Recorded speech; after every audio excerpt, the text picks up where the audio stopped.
அரைக்கம்பக் கொடி பிரான்ஸ் ஒரு நாளும் மதங்களை ஆதரிக்காது. அரச பேச்சாளர்.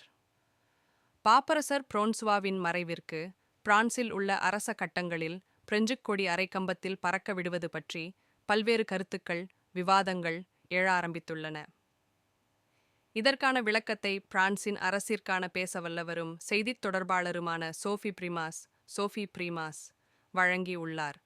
பிரான்ஸ் ஒரு நாளும் மதங்களையோ அல்லது மதத் தலைவர்களையோ ஆதரிக்காது. ஆனால் பாப்பரசர் பிரான்சுவா வெறும் மதத் தலைவர் அல்லாது வத்திக்கான் நாட்டின் அரச தலைவருமாவார்.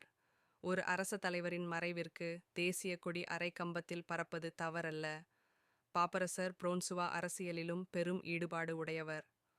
உக்ரைன் யுத்தத்தை நிறுத்த இவர் ஆற்றிய பங்கு பெரியது. உலகத்தின் பல நாடுகளில் அமைதி ஏற்பட பாடுபட்டும் உள்ளார். அதனால் அவரிற்கான மரியாதையை தேசிய அளவில் செய்வது மிகப் பொருத்தமானது என சோஃபி பிரீமாஸ் விளக்கியுள்ளார். இந்த விளக்கத்துடன் அனைத்து விவாதங்களிற்கும் முற்றுப்புள்ளி வைத்துள்ளார்.